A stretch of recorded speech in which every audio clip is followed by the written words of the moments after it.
嚴重，系統暫時恢復穩定，但啲亡魂數據經過呢一次事件之後出現混亂，有啲亡魂仲恢復咗前世記憶添喎。咩話？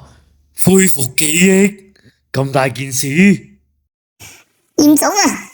奈何橋啲亡魂搞咗個前世記憶互助會喎，個個都話要爭取前世記憶權喎。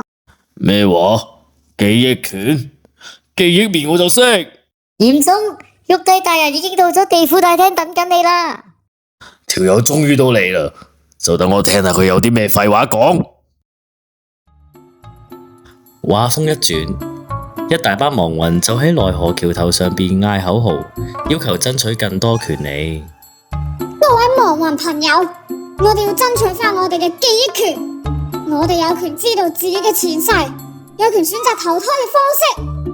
爭取記憶權啊！爭取記憶權！就喺另一邊廂，閻王同玉帝展開咗一場高峰會議。阿爺，乜咁錯檔啊？老嚴，你問我就開門見山講啊！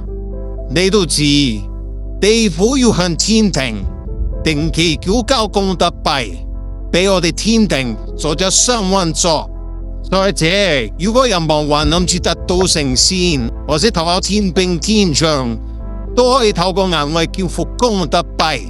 所以即上天庭離開地獄呢個鬼地方，但係經過呢啲時間嘅監察，我發覺地獄嘅發展就嚟追得上天庭。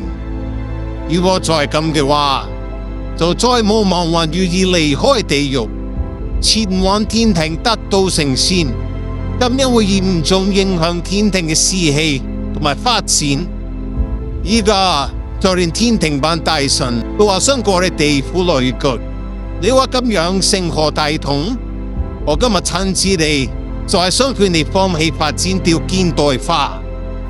美其名係成仙，根本就係為咗貪取亡魂嘅功德幣，仲要天庭多咗班免費勞工。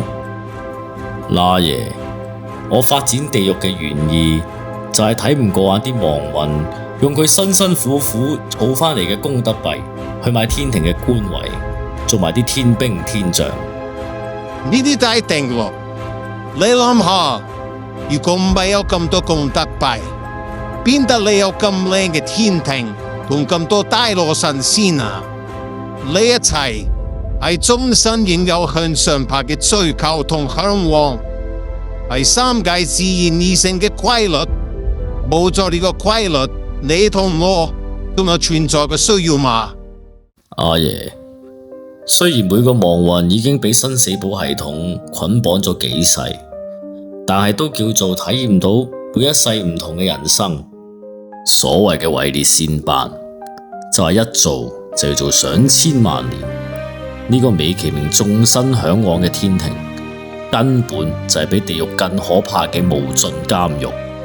我上萬年嘅修行，學到一樣嘢：發展使人進步，進步教人選擇，選擇叫人堅持。好嘢到堅持，我哋走。閻王同玉帝嘅關係，隨住呢一次嘅談判決裂，去到前所未有嘅冰點。